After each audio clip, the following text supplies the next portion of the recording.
Silakan Bang, apa yang mau Anda sampaikan? Oke, makasih Bang ya sudah dinaikkan. Ya, sama-sama Bang. Gimana? Abang Muslim ya? Muslim. Oke, silakan Bang. Apa yang mau Anda sampaikan? Gini Bang, saya kan sini naik mau niatnya mau diskusi saja Bang ya. Ya. Boleh Bang, boleh. Ya boleh Bang, jangan tegang-tegang Bang, santai saja. Tarik nafas. Hembuskan. Tenang, tenang, tenang, tenang. Minta bantuan dulu. Pada jin kodamnya segala macam Bang. Oke, silakan Bang. Tenang saja Bang, apa yang mau Anda sampaikan? Silakan. Oke Bang, begini kalau gimana menurut Abang mengenai tentang agama ini? Kalau saya sendiri Bang ya, menurut pendapat saya, kalau dari segi agama itu ya, jadi menurut dari sudut pandang kita masing-masing kan seperti itu, dan keyakinan kita masing-masing Bang. Iya, yang mau Anda sampaikan itu di bagian mana? Karena itu masih terlalu umum, Bang. Coba, yang lebih spesifik ya, lagi, coba. Kalau yang saya mau sampaikan simpel saja, Bang. Kita kan sebagai warga negara Indonesia itu sudah mengakui bahwa Tuhan itu Esa. Okay. Sepakat kan, Bang? Apa itu Esa? Satu, tunggal, Bang. Satu atau tunggal? Kalau menurut yang saya tahu, kalau menurut yang saya tahu Bang ya. Oke, satu atau tunggal. Pertanyaan saya Bang, saya ada berapa? Kalau menurut pandangan mata Bang Edis ya satu. Kalau bukan menurut pandangan mata? Abang, kalau dikaji, abang ini ada-ada saja menurut pandangan mata. Memang menurut pandangan apa? Coba, ada berapa Edis? Agak. Satu Bang, satu. Satu, oke, artinya saya Esa, betul? Betul. Berarti saya Tuhan Anda ini kalau begitu ini. Gimana? Tidak begitu konsepnya Bang. Maksudnya, oke, sekarang dalam Anda berkata, maksud saya ya. Oke, Anda berkata bahwa Tuhan itu Esa, artinya Tuhan itu satu, betul? Betul. Betul. Pertanyaan saya satu nggak?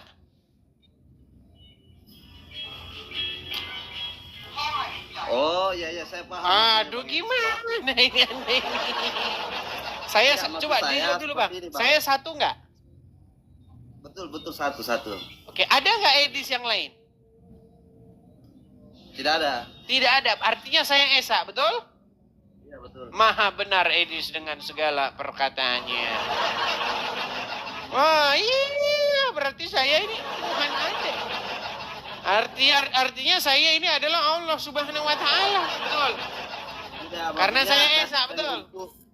Untuk mengungkap satu kesatuan Bang, dari sekian banyak jumlah manusia yang kita pertuhankan itu begini, adalah satu. Bang. Begini artinya Esa. Banyak orang tidak tahu arti daripada Esa.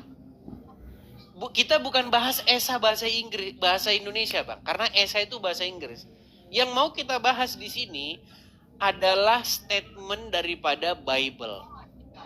Sebenarnya istilah Tuhan itu Esa itu datangnya dari Alkitab kami Bang.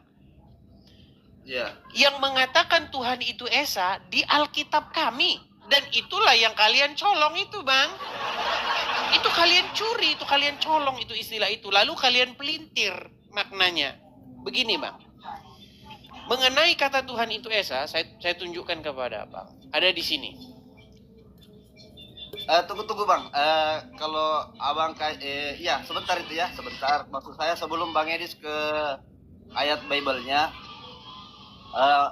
saya mau bertanya dulu makna dari Pancasila yang Bang Edis pahami itu, berketuhanan yang Maha Esa itu seperti apa dulu? Baik Bang, kita ini tidak sedang membahas Pancasila Bang. Itu kita membahas kenegaraan. Ini diskusi lintas agama Bang, bukan diskusi Pancasila. Ya maksud dan tujuan saya supaya maksudnya kita sama-sama fair, enak, betul Bang. Gitu, Bang. Saya setuju dengan Anda. Begini loh Bang, saya setuju dengan Anda. Gini Bang, negara kita itu sudah Ya, menjamin kebebasan beragama dan mengakui agama dan kepercayaan yang sah di Indonesia. Ada Kristen, betul, Bang. ada Islam, ada Hindu, Konghucu, Buddha, semuanya diakui sebagai agama yang sah. Betul. Tidak dilarang orang beragama agama tersebut. Ya kan? Tetapi Bang, yang terjadi pada kenyataannya, praktek di lapangan, ada banyak nih Bang, oknum-oknum dari umat muslim yang suka ngomong-ngomongin agama orang. Begitu loh Bang. Sebenarnya kalau mereka Islam-Islam saja, itu nggak ada Bang yang akan contoh Bang, kalau ada orang muslim, contoh, ada loh Bang orang muslim, terus dia membahas kitab sucinya orang Hindu. Ada Bang. Iya Bang. Dia namanya itu Jakar Turun, alias Jakir Naik. Iya, dia diundang ke Indonesia. Yang dibahas apa? Yang dibahas kitab suci orang. Contoh, di dalam Veda dikatakan begini dan begitu, bahwa Muhammad lah yang dimaksud. Ya. Iya Bang, ada seperti itu. Terus juga dia mengutip juga dari kitabnya orang Kristen, bahwa di dalam Ulangan 18 ayat 18, seorang nabi dari tengah-tengahmu, dari antara saudara-saudaramu yang seperti engkau ini wahai Musa, akan kubangkitkan bagi mereka. Itu adalah Muhammad katanya. Nah, hal-hal seperti ini yang membuat respon Bang, tanggapan gitu loh. Tergantung si manusianya cara mentafsirkan sesuatu dan bagaimana caranya dia mendoktrin seseorang, seperti itu kan Bang ya, pemaknaannya. Iya, makanya begini Bang, saya ini sebagai seorang Kristen yang kitab saya dikutip-kutip, dicolong-colong isinya untuk membenarkan ajaran agamanya, itu Bang yang saya lakukan. Begitu. Tetapi ketika saya melakukan itu, tentu kan ada perlawanan nih. Nah, salah satu perlawanannya adalah argumen Anda tadi. Ya kan? Oh, justru kami ini mengajarkan Tuhan itu Esa. Nggak ada dalam Quran Tuhan itu Esa. Nggak ada, Bang. Sepakat saya. Sepakat, Bang. Sama. Kalau ada ayat di dalam Al-Quran Tuhan itu Esa, saya lompat dari Monas. Nggak ada. Saya belum pernah mengkaji terlalu dalam tentang Al-Quran, maksudnya saya orang awam lah Bang ya, orang awam yang cara berpikir saya itu simpel saja Bang, simpel. Setiap suku agama apapun itu ya tetap saya terima, karena itu ajaran dari orang tua saya, ajaran-ajaran dari guru saya, seperti itu. Ya, makanya Bang, orang-orang seperti Anda, kalau misalnya orang-orang Islam seperti Anda, maka saya tidak perlu Bang untuk menjawab kalian begitu. Karena Anda meyakini cukup dengan iman Anda, cukup dengan Al-Quran Anda, kemudian Anda tidak mengutip-ngutip kitab orang. Tetapi yang terjadi Abang, ya biar Anda tahu ya, bahwa ada banyak orang-orang Islam yang kerjanya itu tiap hari ngutipin kitab-kitabnya orang untuk membenarkan ajaran agamanya. Nah, inilah yang saya jawab. Begitu, Bang. Seperti saya, kalau pemahaman saya, sesuatu yang benar itu ketika menyalahkan seseorang, menyalahkan hal-hal lain itu sudah salah lagi Bang ya. Taruhlah contoh, meskipun kalau saya yakini bahwa agama saya adalah agama benar, tapi ketika menjelekkan seseorang atau menjelekkan agama orang lain itu sudah salah. Berat, tapi itu isi ajaran Anda. Coba, contoh. Ya, kita kasih contoh, Bang. Bang, Anda pernah nggak membaca Al-Quran? Biasa baca Bang. Anda baca terjemahannya nggak Bang? Iya, baca. Pernah nggak Anda menemukan ayat yang bunyinya adalah tentang manusia atau ciptaan yang paling buruk? Bahkan lebih buruk daripada seburuk-buruknya hewan, Bang. Dikatakan itu seburuk-buruknya hewan. Tahu menurut Anda? Belum pernah dengar, Bang. Belum pernah dengar. Baiklah Bang, karena Anda pun belum tahu itu, saya pun gini Bang, Anda ini orangnya itu kan tidak mau mengurusi agama lain. Jadi saya masih menghargai sifat Anda itu Bang. Karena Anda masih seperti itu, ya sudah saya pun juga Bang, tidak akan mau mengurusi iman Anda. Saya ini hanya menanggapi orang-orang yang kerjanya itu mengutip-ngutip Alkitab kami gitu Bang. Oke, siap, Bang. Gitu Bang ya, oke Bang. Hanya itu ya Bang ya, kita kasih kesempatan kepada yang lain ya. Sedikit dulu, Bang, sedikit saya penasaran dengan satu hal itu. Apa itu Bang? Tentang Yesus. Maksud Ya, saya penasaran karena kalau di iman kami itu keyakinan kami itu bahwa Yesus itu adalah nabi, ya. Nabi. Baik. Kalau saya mau minta penjelasan dari Bang Edis bahwa makna dari Yesus itu seperti apa. Baik. Kalau kami itu kan meyakini bahwa Nabi Muhammad, Nabi Isa atau Yesus itu adalah nabi. Kalau dari saya minta dari menjelaskan tentang Yesus itu kedudukannya seperti apa. Baik. Jadi begini Bang ya. Pertama-tama, Al-Quran tidak pernah sama sekali menyebut sosok yang bernama Yesus. Iya, betul. Nggak pernah ada. Anda buka dari Al-Fatihah sampai Anas, tidak akan Anda dapati Yesus. Yang Anda dapati di dalam Al-Quran itu adalah Isa. Ya. Nah, siapa Isa ini? Isa ini adalah anak Maryam. Dia tidak lahir daripada perhubungan seksual antara laki-laki dan perempuan. Dia tidak lahir dari seseorang yang seperti biasanya orang-orang lahir. Tetapi dia lahir secara ajaib, ya, dari seorang perawan.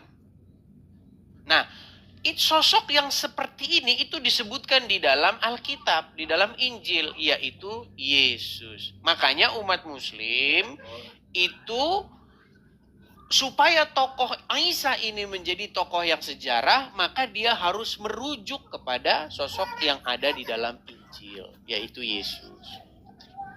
Iya, Bang. Gitu, Bang. Cuman permasalahannya begini, Bang. Permasalahannya begini. Tokoh yang bernama Muhammad, Bang, itu kan hidupnya 600 atau 700 tahun kemudian setelah peristiwa, Bang. Betul? Betul. Tokoh yang bernama Yesus kan sudah diceritakan nih. Diceritakan di masyarakat, di wilayah pada waktu itu adalah kekuasaan Romawi, Bang. Namanya wilayah Yehuda, ya Bang ya.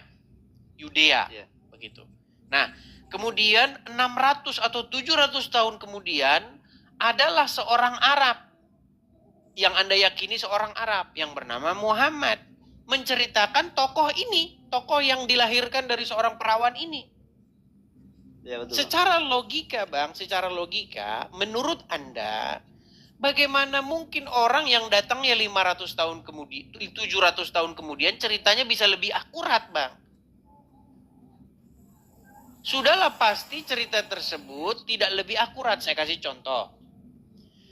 Menurut Anda, Bang, kalau ada 700 tahun kemudian, 700 tahun setelah Indonesia, kita tahu ya Bang ya, sejarah kita mencatat bahwa presiden pertama kita itu adalah Bung Karno. Setuju? Iya, setuju.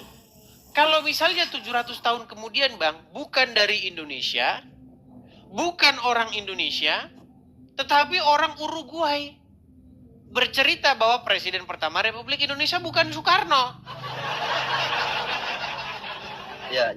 Saya paham, Pak. Bagaimana mungkin jadi informasi seperti itu, tersebut kita percaya, Bang?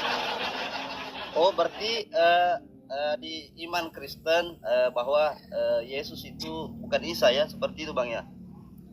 Di dalam iman kekristenan, tentu saja Bang, sosok Yesus itu bukanlah sosok Isa. Tetapi umat Muslim lah yang mengatakan bahwa Isa itu adalah Yesus.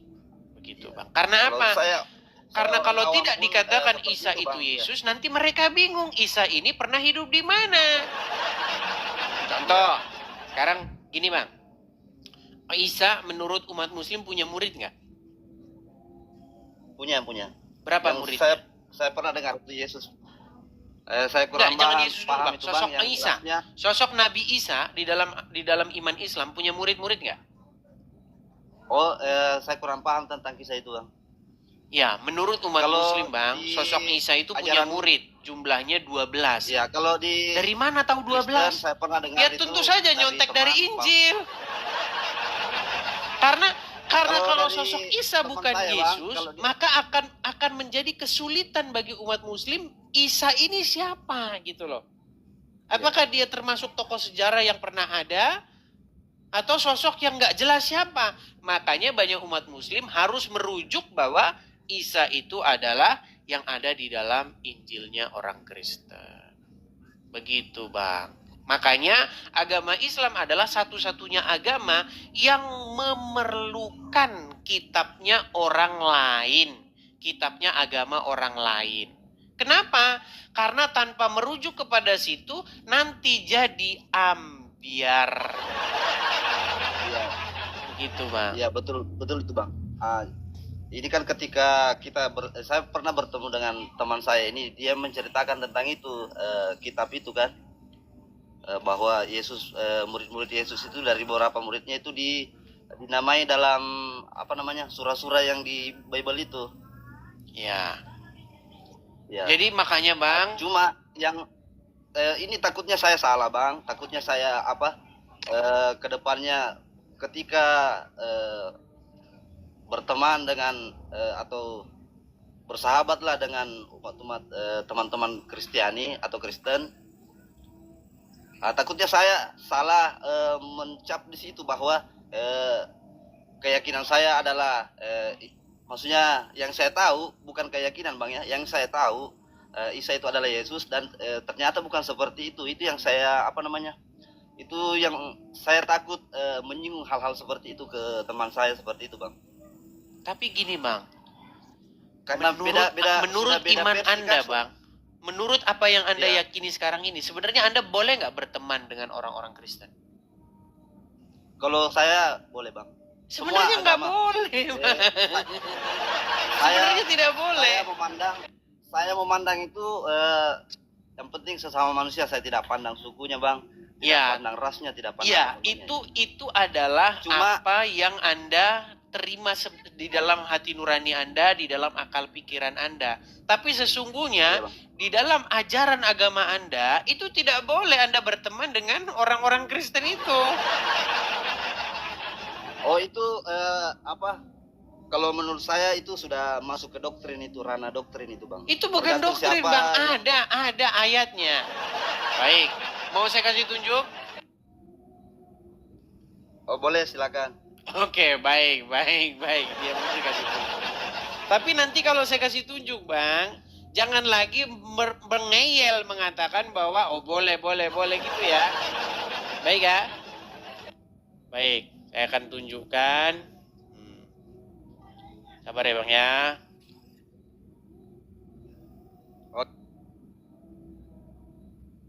Oke bang.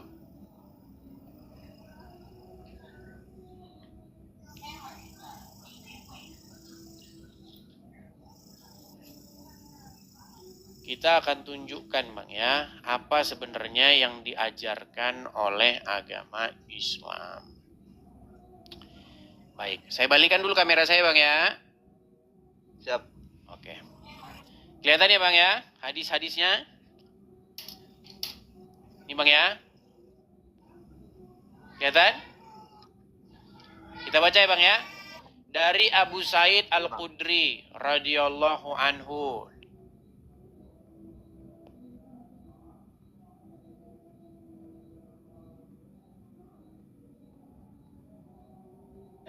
Orang yang beriman, dan jangan memakan makananmu selain orang yang bertakwa. Hadis ini hasan Bang, diriwayatkan oleh Tirmizi, diriwayatkan oleh Abu Daud, diriwayatkan oleh Ahmad. Banyak yang meriwayatkan ini. Jadi Hadis menurut palsu itu bang. kan Itu ada hadis yang palsu malsu-malsukan itu. sendiri. Iya Bang, jadi begini, jelas kalau- Bang, ayat ini Bang, itu melarang kalian itu berteman Bang dengan orang selain daripada yang beriman. Nah, siapa yang beriman? Tentu saja orang-orang muslim.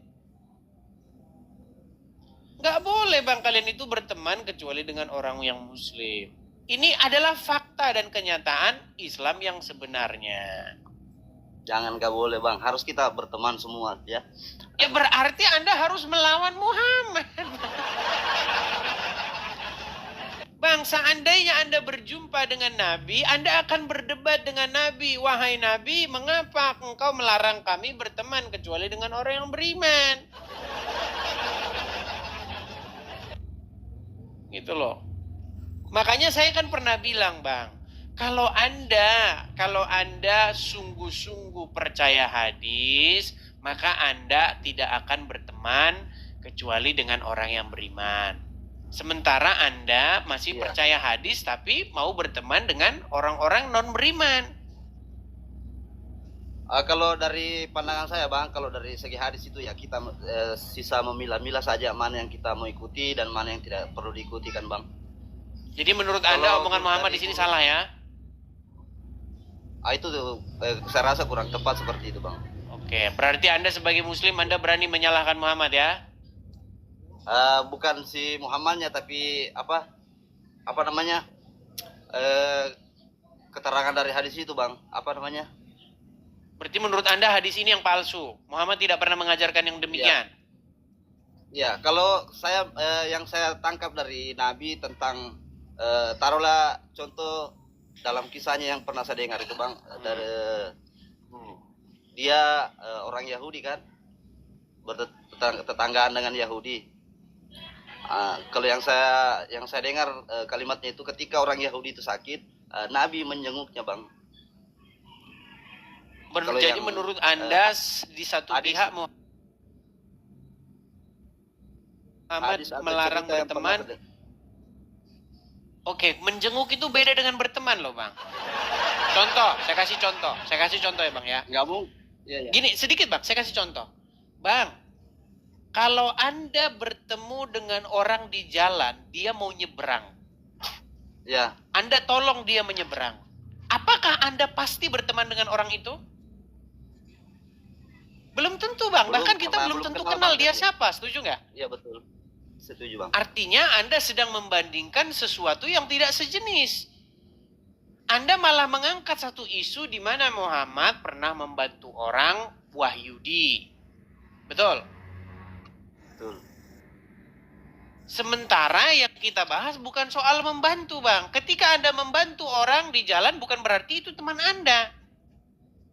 Tapi itu nanti bertentangan dengan keterangan Muhammad di dalam hadis yang lain. Di dalam hadis yang lain, saya akan kasih tunjuk. Makanya teman-teman kan saya pernah bilang bang, ketika Anda percaya hadis, disitulah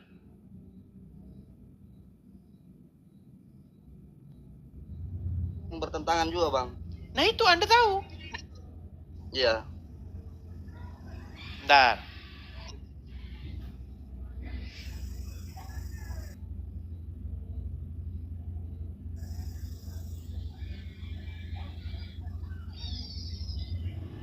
Saya akan tunjukkan hadisnya bang ya.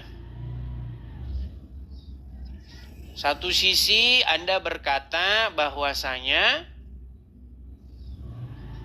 nih sebentar ya, saya tampilkan dulu hadisnya. Balik ya bang ya. Oke, kelihatan ya, inilah pohon korkot. Ini adalah pohon khorgot yang kata Muhammad adalah pohonnya orang-orang Wahyudi. Apa kata Muhammad? Dengarkan. Disebutkan dalam sebuah hadis ya bahwa pohon khorgot atau juga dijuluki pohon Wahyudi akan menjadi pelindung bagi umat Wahyudi di akhir zaman. Apa dikatakan? Dari Abu Hurairah radhiyallahu anhu, sesungguhnya Rasulullah bersabda, yang artinya kiamat tidak akan terjadi sehingga kaum muslimin memerangi Wahyudi, lalu kaum muslimin akan membunuh mereka sampai-sampai setiap orang Wahyudi bersembunyi di balik batu dan pohon. Tetapi batu dan pohon tersebut akan berkata, wahai muslim, wahai hamba Allah, ada Wahyudi di belakangku, kemarilah dan bunuhlah dia, kecuali pohon korkot, karena ia adalah pohon Wahyudi. Hadis riwayat Muslim dalam sahihnya. Nah, jadi kalau kata Anda Muhammad menolong Wahyudi, bagaimana dengan ayat ini? Makanya Bang, banyak kita lihat orang-orang muslim sangat benci dengan Wahyudi. Bahkan benderanya saja dibakar-bakar. Makanya saya bilang Bang, sudah waktunya Islam ini dilakukan revisi. Dilakukan pemikiran ulang. Sebenarnya, benarkah Muhammad mengajarkan yang demikian? Atau ini hanyalah sebuah politik? Politik Ya, pada bangsa Arab ingin melawan dominasi Wahyudi. Itu Bang yang ingin saya inikan. Marilah para cendekiawan, para pemikir-pemikir agama Islam untuk merenungkan kembali apa yang sungguh-sungguh benar dikatakan Muhammad dan apa yang tidak disungguh-sungguh dikatakan oleh Muhammad. Gitu Bang. Iya Bang. Iya, kalau saya ya seperti itu Bang ya. Kalau untuk mengkaji hadis maupun Al-Quran ya. Kalau hadis jarang saya Bang mempelajari tentang itu kan. Oke. Jadi intinya Bang yang mau saya sampaikan kepada Anda, satu sisi Muhammad mengasihi, menolong, membantu Wahyudi. Satu sisi dikatakan tidak akan terjadi hari kiamat sampai kalian membunuh Wahyudi. Ini sesuatu yang sudah jelas-jelas bertentangan. Betul. Islam yang saya kenal itu membunuh hewan pun kalau dalam keadaan itu berdosa juga hukumnya Bang. Kalau membunuh hewan itu maksudnya selama dia tidak mengganggu kita atau bagaimana ya, itu ini hewan Bang, apalagi manusia kan, apalagi kalau kita membunuh manusia itu Bang. Kecuali saya kurang tahu dalam kondisi peperangan kan Bang, karena saya kan belum pernah berperang juga. Saya kurang paham tentang di situ tentang membunuh dan mempertahankan sesuatu, karena saya belum masuk ke situ. Kalau dalam peperangan kan otomatis saling membunuh seperti itu, tapi saya belum pernah ke situ, jadi saya tidak mungkin saya menceritakan tentang itu Bang ya. Karena kalau begitu kita kasihlah, kita berilah kesempatan itu, Bang. Oke, kalau begitu kita berikanlah Bang kesempatan kepada muslim yang lebih berkompeten ya, supaya bisa menjawabnya. Betul? Siap Bang, siap. Intinya tetap NKRI harga mati. Amin, amin. Oke, baik. Saya turunkan ya Bang ya. Ya Bang. Baik, saya turunkan. Yuk, silakan ya. Yang mau berdiskusi silakan.